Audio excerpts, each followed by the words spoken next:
नमस्कार, हमें है आपकी सेहत का ख्याल। हेल्थ प्लस के संग में आपका स्वागत है। मैं हूं रजनीश कौर। कैंसर एक भयानक रोग जिसका बार बार जिक्र करना बहुत जरूरी हो जाता है, क्योंकि जितना जिक्र होगा उतनी अवेयरनेस बढ़ेगी और इसका इलाज, सबसे पहला इलाज अगर माने तो अवेयरनेस है। कैंसर के उपचार में तरह तरह की पद्धतियों का इस्तेमाल किया जाता है और उनमें से एक है रेडिएशंस। रेडिएशंस क्या है, किस तरीके से हम इसका प्रयोग करते हैं और क्या क्या उसके दुष्प्रभाव हो सकते हैं, इसी विषय पर बात करने के लिए आज हमारे साथ हैं doctor Deepak Abrol, senior consultant radiation oncology. Doctor साहब, आपका बहुत बहुत स्वागत है। Thanks for inviting me. सबसे पहले आपकी जनरल इंट्रोडक्शन में जानना। मैं डॉक्टर दीपक अब्रोल, मैं एस्कॉम्स हॉस्पिटल में अमेरिकन ऑन्कोलॉजी इंस्टीट्यूट है उसमें कार्यरत हूँ। मैं उधर as senior consultant radiation oncology काम कर रहा हूँ और मैं north zone association of radiation oncologist of India का प्रेसिडेंट हूँ इस समय।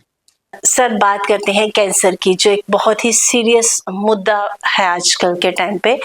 उसमें ट्रीटमेंट की अगर बात करें तो रेडिएशंस हमने सुना है। जनरली सबसे पहले एज ए लेमैन मैं जानना चाहूंगी कि ये रेडिएशंस क्या है, इसकी पद्धति को किस तरीके से इस्तेमाल किया जाता है। देखिए, रेडिएशन थेरेपी जो है ये काफी देर से 1896-95 से प्रचलित है। जब एक्सरेज की खोज हुई और रेडियो एक्टिविटी की खोज हुई तो 1896 से ही रेडिएशन की treatment as treatment in cancer शुरू हो चुका था।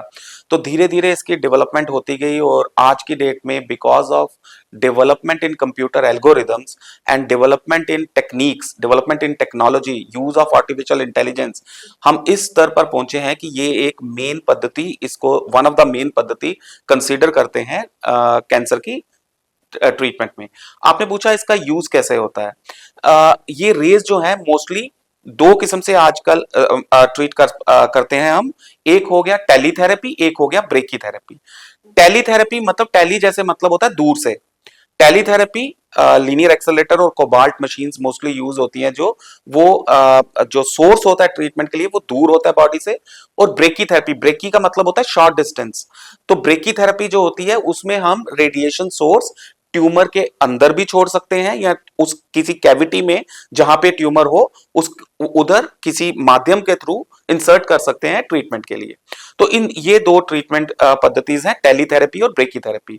तो उसमें फिर फर्दर सब क्लासिफिकेशन, जैसे टेलीथेरेपी में हम डिफरेंट मशीन्स यूज कर सकते हैं। फोटॉन्स में एक्सरेज और गामा रेज यूज होती हैं। पार्टिकल थेरेपी में इलेक्ट्रॉन प्रोटॉन्स यूज होते हैं। ऐसे ही ब्रेकी में इंटरस्टिशियल ब्रेकी थेरेपी हो सकती है, इंट्राकैविटरी ब्रेकी थेरेपी हो सकती है। डिफरेंट किस्म के फर्दर सब क्लासिफिकेशंस होती हैं। बट मेन मुद्दा है कि यूज ऑफ, जो मेन डेफिनेशन है रेडिएशन की, वो है use of ionising radiations in treatment of cancer. यानी कि हम वो डॉक्टर्स हैं, विकिरण चिकित्सक हमें बोला जाए अगर हिंदी में, या रेडिएशन थेरेपिस्ट या रेडिएशन ऑन्कोलॉजिस्ट बोला जाए, तो हम वो डॉक्टर्स हैं जो आयनाइजिंग रेडिएशंस का यूज करते हैं कैंसर को खत्म करने के लिए। सर, इसकी एक प्रक्रिया है। अगर हम बात करें कि हमने ये सुना है कि कीमोथेरेपी है, ये है, अब रेडिएशंस में किस तरीके से स्टार्टिंग से लेके हम जब तक एक पेशेंट ठीक नहीं होता, किस तरीके से आप ट्रीटमेंट करते हैं? जो मैं आपको जैसे बताऊं, आज की पद्धति जो प्रोसीजर है रेडिएशन का, वो इस तरीके से होता है। पहले जब पेशेंट आता है हॉस्पिटल में, जैसे हम एओआई में, अमेरिकन ऑन्कोलॉजी इंस्टीट्यूट में, हमारे पास मेडिकल ऑन्कोलॉजिस्ट, सर्जिकल ऑन्कोलॉजिस्ट और रेडिएशन ऑन्कोलॉजिस्ट की टीम है पूरी। तो हम पहले ट्यूमर बोर्ड में डिस्कस करते हैं कि उसको क्या पद्धति बेटर रहेगी ट्रीटमेंट के लिए। तो अगर कोई चीज, कोई पेशेंट के लिए ये कंसीडर होता है कि इसमें रेडिएशन का यूज होना है, तो वो पेशेंट हमारे पास ओपीडी में, हमें जब दिखाया होता है पहले या किसी और डॉक्टर को दिखाया होगा, तो पहले हमारे पास आएगा। हम उसको इवेल्युएट करेंगे कि उसको किस किस्म की रेडिएशन चाहिए, जैसे मैंने आपको बताया डिफरेंट किस्म की रेडिएशन पद्धतिज है, तो उसके लिए पहले उसको असेस करेंगे।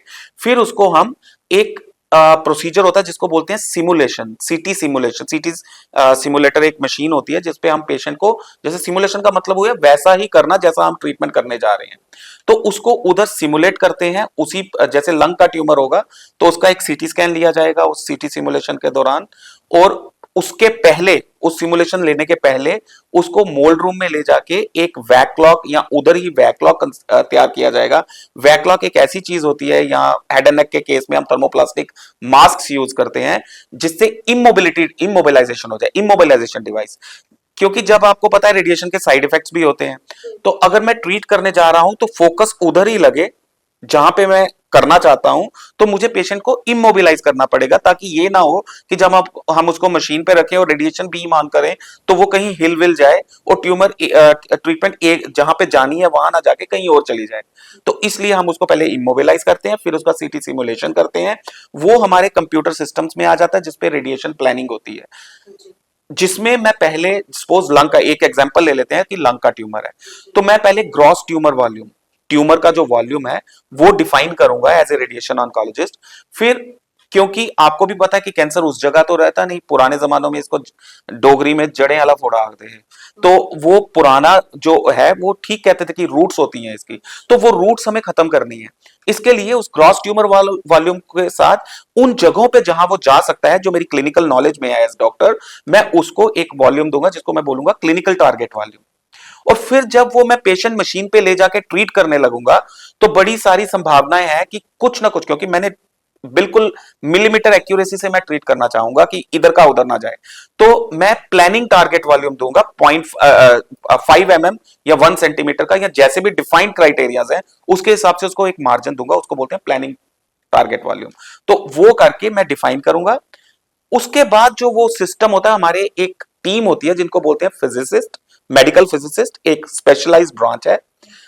मेडिकल फिजिसिस्ट और डोजीमेट्रिस्ट की पूरी टीम उस पे कैलकुलेशंस करती है कि किस एंगल से हम बीम्स देंगे रेडिएशन के, कि जो ट्यूमर वॉल्यूम डॉक्टर ने डिफाइन किया है उसको रेडिएशन जाए, और जो आसपास के, जैसे हार्ट पास होगा उसको मुझे बचाना है, ईसोफेगस पार्ट है मुझे उसको पास है, मुझे ईसोफेगस को बचाना है, और जो स्ट्रक्चर्स अपोजिट लंग को बचाना है उस वाले लंग को भी बचाना है। ये पुराना जमाना नहीं अब रहा। जब मैं पोस्ट ग्रेजुएशन कर रहा था ड्यूरिंग 2002 टू 2004, तो क्या होता था कि हम एपीपीए फील्ड लगाते थे, इधर से फील्ड लगाया, पीछे से फील्ड लगाया, थोड़ा बहुत अल्ट्रासाउंड या एक्सरे से हम देखते थे कैसे उसको असेस कर सकें, लेकिन नॉर्मल लंग भी डैमेज होता था। लेकिन आज की डेट में हम वो चीजें बचाना चाहते हैं, तो वो सारा मेडिकल फिजिसिस्ट डोजीमेट्रिस्ट कैलकुलेट करते हैं। फिर बकायदा हर पेशेंट का हमारी मशीन पे क्यूए होता है, क्यूए होता है क्वालिटी एश्योरेंस। हर पेशेंट वाइज हम देखते हैं कि ये मशीन पे जो बीम्स हमने अलाइन किए हैं वो हो सकेंगे या नहीं। जब हमें लगता है हाँ ये कर सकते हैं, तो उसके बाद उसको ट्रीट किया जाता है। Sir, radiation as a layman मुझे अभी भी थोड़ी कंफ्यूजन है कि ये काम किस तरीके से करता है, क्योंकि एक जनरल मैन की तरह अगर मैं सोचूं तो हमें नहीं। ये इवन एज लेमैन आप कह रहे हैं, इवन मेडिकल फील्ड में भी अपार्ट फ्रॉम रेडिएशन ऑन्कोलॉजिस्ट किसी को रेडिएशन की नॉलेज नहीं होती, ज्यादा डॉक्टर्स को भी नहीं होती। जब तक हम रेडिएशन में नहीं गए थे हमें भी नहीं थी। तो एक आपके दर्शकों के लिए मैं बताऊं कि रेडिएशन, जैसे मैंने बताया आपको, आयनाइजिंग रेडिएशन है, रेडिएशन इलेक्ट्रोमैग्नेटिक रेडिएशन होती हैं। कई बार एक प्रश्न जो लोगों के मन में आता है, कई बार आपने सुना होगा, व्हाट्सएप पे बड़ा चलता रहता है, माइक्रोवेव से कैंसर हो सकता है, इससे कैंसर हो सकता है, उससे कैंसर। मैं आपके माध्यम से ये भी, इसका भी आंसर आपको इसके माध्यम, इस सवाल के माध्यम से दूंगा। मैंने आपको बोला we use ionising radiation in treating cancer. ये रेडिएशन एक डबल एज स्वॉर्ड होती है, अगर ठीक तरीके से यूज ना की जाए, या रेडिएशन हैजर्ड्स जो काफी सारे वर्ल्ड में हुए हैं उससे कैंसर पनपता भी है। तो वो किससे? आयनाइजिंग रेडिएशन से, नॉन आयनाइजिंग से नहीं। इलेक्ट्रोमैग्नेटिक रेडिएशन का एक स्पेक्ट्रम होता है, रेडियो वेव्स हैं, इंफ्रारेड वेव्स हैं, माइक्रोवेव्स हैं, उसके बाद यूवी रेडिएशंस हैं, उसके बाद ये गामा रेज और एक्सरेज आती हैं। तो ये गामा रेज और एक्सरेज हाई एनर्जी वाली होती हैं, इसलिए ये कैंसर की ट्रीटमेंट में भी यूज होती हैं और ये कैंसर कारक भी हो सकती हैं। जो बाकी रेडिएशंस मैंने बताई वो नॉन आयनाइजिंग रेडिएशन है। अब आएगा कि ये रेडिएशन कैसे ट्रीट करता है कैंसर। आयनाइजिंग का मतलब हुआ, जो केमिस्ट्री पढ़े होते हैं या फिजिक्स पढ़े होंगे उनको थोड़ा इसकी ज्यादा नॉलेज आ जाएगी। आयनाइजिंग मतलब जब मैं रेडिएशन देता हूं, वो एटम में इलेक्ट्रॉन प्रोटॉन न्यूट्रॉन होते हैं, वो उसको, हमारी बॉडी सेल्स की बनी है, कोशिकाएं जो होती हैं, तो हर सेल में एटम्स, ये इलेक्ट्रॉन्स वगैरह होते हैं, डीएनए होता है। तो जब रेडिएशन एक्ट करती हैं, रेडिएशन दो तरीके से डिस्ट्रॉय करती हैं ionising radiation. Non ionising radiation तो आएगी, वो कोई इफेक्ट नहीं, जैसे लाइट भी रेडिएशन है। अभी कोई लाइट हमारे पे पड़ रही है, वो भी रेडिएशन है, लेकिन वो आयनाइजिंग नहीं है, आयनाइजिंग नहीं है, नॉन आयनाइजिंग है, तो वो मुझे कुछ डैमेज नहीं कर सकती, ना ट्रीट कर सकती है मुझे। लेकिन जब मैं आयनाइजिंग रेडिएशन जैसे एक्सरे गामा रेज यूज कर रहा हूं, तो वो जब पड़ेगी बॉडी पे, जो फोकस मैंने किया हुआ है या जो ट्यूमर को फोकस किया हुआ है, वो डीएनए सेल से बना है जिसमें डीएनए, वो डायरेक्ट और इनडायरेक्ट एक्शन से उसको डैमेज करेगी। मोस्टली जो ये इनडायरेक्ट एक्शन होता है, जो फोटॉन्स करते हैं, वो क्या करते हैं, वो बॉडी में हाइड्रोक्सिल, बॉडी किसका बना, पानी का बना है, पानी में H2O मॉलिक्यूल्स हैं, वो उसको डैमेज करती है और हाइड्रोक्सिल रेडिकल्स बनाती है, और वो आगे चल के ऑक्सीजन से और इंटरेक्ट करते हैं और सुपर ऑक्साइड रेडिकल्स बनाते हैं। तो ये दो रेडिकल्स डीएनए पे जाके डबल स्ट्रैंड ब्रेक्स करते हैं। डीएनए हमारा इंटरट्वाइंड होता है, डीएनए का हेलिकल स्ट्रक्चर होता है, और वो इंटरट्वाइंड होता है, एट एटीजीसी बॉन्ड्स होते हैं, वो उन बॉन्ड्स को ब्रेक कर देता है और सेल को ग्रो नहीं करने देता। ठीक है, अब आप मुझे पूछेंगे कि आपने ट्रीट किया, थोड़ा सा तो नॉर्मल सेल्स भी हैं पास में, तो नॉर्मल सेल क्यों नहीं डिस्ट्रॉय हो रहे, वो ट्यूमर पे कैसे फोकस हो रहा है? तो ये कतई नहीं है कि नॉर्मल सेल डिस्ट्रॉय नहीं होंगे, इसीलिए इतना पेचीदा मामला रेडिएशन में हम ट्रीटमेंट में करते हैं, प्लानिंग में करते हैं कि नॉर्मल स्ट्रक्चर बच सकें, जितने ज्यादा बच सकें। लेकिन ऊपर वाले ने एक खूबी हमारे नॉर्मल सेल्स में ये दी है कि उनको रिकवरी का टाइम मिलता है। जो कैंसर सेल होते हैं वो एक बार डिस्ट्रॉय हो जाए तो उनको, उनमें रिकवरी की कैपेसिटी नहीं होती, लेकिन नॉर्मल सेल में रिकवरी की कैपेसिटी होती है। वो क्यों? क्योंकि जो कैंसर सेल है वो फास्ट डिवाइडिंग सेल्स हैं और normal sales normally dividing cells हैं। इसमें एक और चीज आपका आगे पता नहीं प्रश्न होगा या नहीं, लेकिन दर्शकों के माइंड में जरूर होगा कि जो साइड इफेक्ट्स आते हैं, आपने देखा होगा कीमोथेरेपी या रेडिएशन थेरेपी से किसी के बाल झड़ रहे हैं, किसी के नेल्स खराब हो रहे हैं, या किसी को लूज मोशन हो रहे हैं। ये तीन साइड इफेक्ट्स क्यों आते हैं? क्योंकि हमारी बॉडी में फास्ट डिवाइडिंग सेल्स कौन से हैं?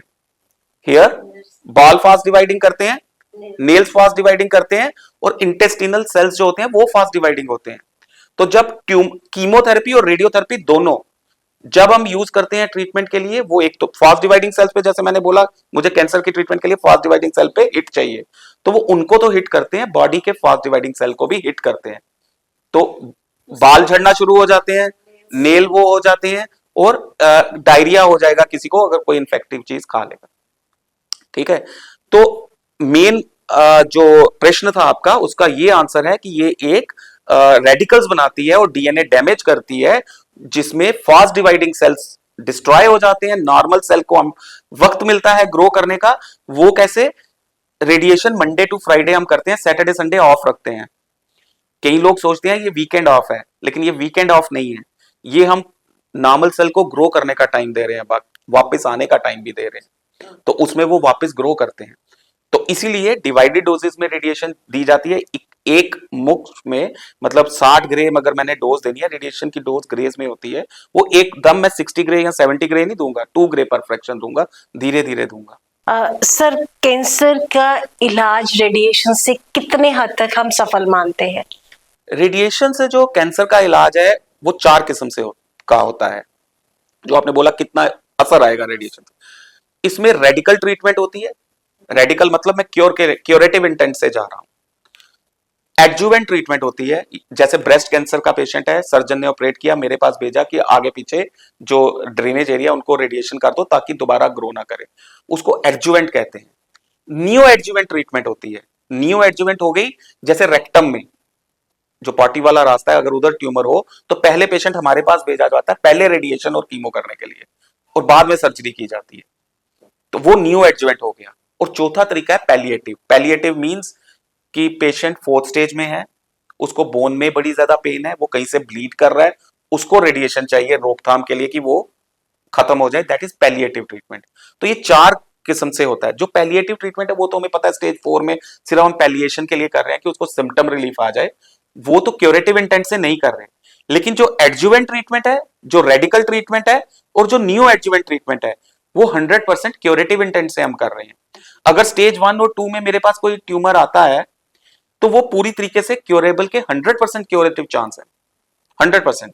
और इवन मैं आपको ये बताऊंगा, जैसे रेक्टम में मैंने बोला कि हम पहले आजकल न्यू एडजुवेंट करते हैं, पहले देते हैं, वो इसलिए देते हैं क्योंकि आजकल प्रिजर्व ऑर्गन प्रिजर्वेशन की तरफ हम जा रहे हैं, रेक्टम प्रिजर्व या एनल एनल कैनाल का हो तो उसको प्रिजर्व, या जैसे लैरिंग्स का, मोस्टली लैरिंग्स वाइस बॉक्स है, ईएनटी सर्जन्स या सर्जिकल ऑन्कोलॉजिस्ट लैरिंग्स में ट्यूमर हो तो वो रिमूव करते थे पहले, लेकिन आज की डेट में लैरिंग्स प्रिजर्व किया जा सकता है। अगर स्टेज 1 में आ रहा है तो हम उसको रेडिएशन से ही खत्म कर सकते हैं ट्यूमर को। बड़े सारे पेशेंट है जिनको वॉइस बॉक्स रिमूव की जरूरत नहीं पड़ी, हमने रेडिएशन से ट्रीट किया और वो 8-10 साल से, जैसे मैं भी देख रहा हूं 10-15 साल से जो पेशेंट्स हैं क्योर हो चुके हैं पूरी के पूरे।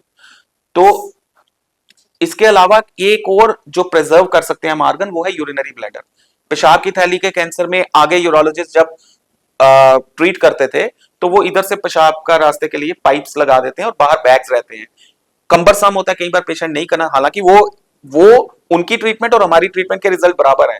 मैं ये कतई नहीं कह रहा कि रेडिएशन से कोई ज्यादा हम दे सकते हैं, क्योंकि साइड इफेक्ट भी आते हैं रेडिएशन के, लेकिन पेशेंट्स मोस्टली नहीं करवाना चाहते हो। जब नहीं करवाना चाहते तो ब्लैडर प्रिजर्विंग प्रोटोकॉल्स मौजूद हैं। पेशाब की थैली को सर्जरी किए बिना हम रेडिएशन से खत्म कर सकते हैं।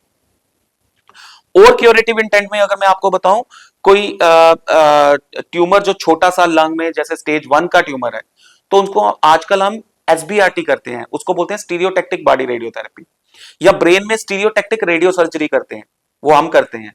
वो हम बिना खोले हुए ट्यूमर को उधर ही उधर खत्म कर सकते हैं, बशर्ते वो स्टेज 1 में डायग्नोज हो। Sir, as a radiologist, sorry, radiation oncologist, sir, कितना जोखिम रहता है एक पेशेंट को ट्रीट करने में? कितना रिस्क फैक्टर कितना इन्वॉल्व होता है? देखो, हर काम में रिस्क है। घर में हम सब्जी काटते हैं तो हाथ कटता है, लेकिन फिर दूसरे दिन काटते हैं। इधर से मुझे दिल्ली जाना है, फ्लाइट में बैठूंगा, रिस्क है, कुछ भी हो सकता है, लेकिन मैं जाता हूं। उसी तरीके से जब भी हम ट्रीट करते हैं या कोई पेशेंट ट्रीट करवाने आता है तो रिस्क फैक्टर हर एक चीज में इन्वॉल्व है। इवन पैरासीटामोल की सिंपल टेबलेट से भी रिस्क फैक्टर इन्वॉल्व है, तो लेकिन हम करते हैं। तो बचना है तो करना है, और रिस्क बकायदा हम पेशेंट को एक्सप्लेन करते हैं। जैसे कई बार फूड पाइप में अगर कोई कैंसर हो और ट्रैकिया के बिल्कुल पास हो या इन्वेड कर गया हो, तो उसका डर रहता है कहीं फिस्टुला ना बन जाए, कुछ ना हो जाए। मोस्टली क्योंकि ट्यूमर मैं ट्रीट करने के लिए जा रहा हूं, लेकिन 2 गाड़ियों में रेस लगी है, एक बीमारी की गाड़ी है और एक ट्रीटमेंट की गाड़ी है। किसको एक्सेलरेटर ज्यादा लगेगा वो नहीं हम जानते, क्योंकि ऊपर वाले की मर्जी होगी। जब मैं तो सिर्फ ट्रीट करता हूँ, हील तो वही करता है, क्योर तो वही करता है। तो अगर उस दूसरी जगह अगर एक्सेलरेटर ज्यादा दब गया और हमारे वाला उतना हम नहीं कर पाए, नहीं दे पाए वो चीज, तो हो सकता है कि वो प्रॉब्लम बन जाए। बट इससे ये नहीं होता कि डर जाना है।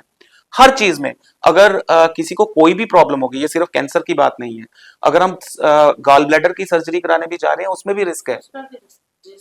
तो ये बीमारी बड़ी है थोड़ी, मतलब जैसे आपने पहले कहा, हालांकि मैं भयानक वर्ड से इत्तेफाक नहीं रखता, क्योंकि अगर आप गवर्नमेंट ऑफ इंडिया का एनपीसीडीसीएस प्रोग्राम देखोगे, जिसमें डायबिटीज, कार्डियोवैस्कुलर डिजीज, स्ट्रोक और कैंसर शामिल हैं। कैंसर ही एक ऐसी बीमारी है जो स्टेज 1 और 2 में डायग्नोज हो तो 100% क्योरेबल है। बाकी सारी बीमारियों में ताउम्र दवाई खानी है, तो इससे खौफजदा होने की कोई वो नहीं है। ये बीमारी है, बाकी बीमारियों की तरह ही बीमारी है, बीमारी कोई भी बुरी। Just because of lack of awareness, main मुद्दा ही है कि अवेयरनेस नहीं है तो हम डरते हैं। आपने जब इसको इंट्रोड्यूस किया था हमारी टॉक को, आपने कहा अवेयरनेस इज द ट्रीटमेंट, और मैंने ये पहली बार आपसे ही ये सीखा है, तो आगे मैं यूज भी कर सकता हूँ इसको कि awareness is really the main treatment, because awareness is the key too early detection, and if early detection हो जाए तो 100% क्योरेबिलिटी है। सर, जब आप ट्रीटमेंट करते हैं तो पहली चीज तो ये आती है कि जैसे आपने देखा कि इसके जो साइड इफेक्ट्स होते हैं, बाल झड़ जाते हैं, नेल्स, तो फिजिकली तो वो डैमेज है एक पेशेंट के लिए, बट मेंटली अगर साइकोलॉजिकली हम बोले तो पेशेंट थोड़ा डिस्टर्ब हो जाता है। स्टार्टिंग में ही जब ये डायग्नोस होता है तो ये दिमाग में रहता है, तो उसके लिए हम किस तरीके से, हालांकि ये रेडिएशन से रिलेटेड नहीं है, बट एज अ डॉक्टर हम किस तरीके से हम इसको लोगों को इससे थोड़ा, इसके लिए जो नेगेटिव कंसेप्ट्स हैं वो दूर कर सकते हैं? ये अच्छा प्रश्न किया आपने, क्योंकि कई बार क्या होता है, मोस्टली मैं देखता हूँ कि 1 महीने में अगर सपोज मैं 100 पेशेंट को रेडिएशन दे रहा हूँ, तो उसमें से 8 से 10 ड्रॉप आउट हो जाते हैं। वो इसी कारण होते हैं कि उनको लगता है कि मेरे अगर मैं लैरिंग्स ट्रीट कर रहा हूँ और उसका वॉइस, क्योंकि इधर रेडिएशन दे रहा हूँ तो उसकी आवाज भी बंद होगी, थोड़ी देर के लिए उसको दर्द भी होगी। जब हेड एंड नेक में कोई भी रेडिएशन मैं देता हूँ तो निगलने में दिक्कत आती है, हर चीज होती है, और वो कई बार साइकोलॉजिकली भी वीक हो जाते हैं कि शायद मैं ठीक नहीं होने वाला, ये बीमारी बढ़ रही है। लेकिन वो साइड इफेक्ट्स होते हैं जो धीरे धीरे करके ठीक होने होते हैं। तो कई बार तो हम अपनी काउंसलिंग से ही उनको सेटिस्फाई करते हैं, सेटल करते हैं। इसके अलावा कई बार जैसे हमने एक ग्रुप भी बनाया हुआ है कर्क विजयन नाम से, कैंसर विजेता नाम से, तो हम पेशेंट के साथ मीटिंग्स करवाते हैं। जो ट्रीटेड पेशेंट हैं और जो ऑन गोइंग पेशेंट हैं, जो थोड़े पॉजिटिव लगते हैं हमें कि वो समझा सकते हैं किसी को, तो वो पेशेंट ही पेशेंट को समझाता है कि भाई मैं ठीक हो गया था, जो तुझे हो रहा है वो मुझे भी हो रहा था।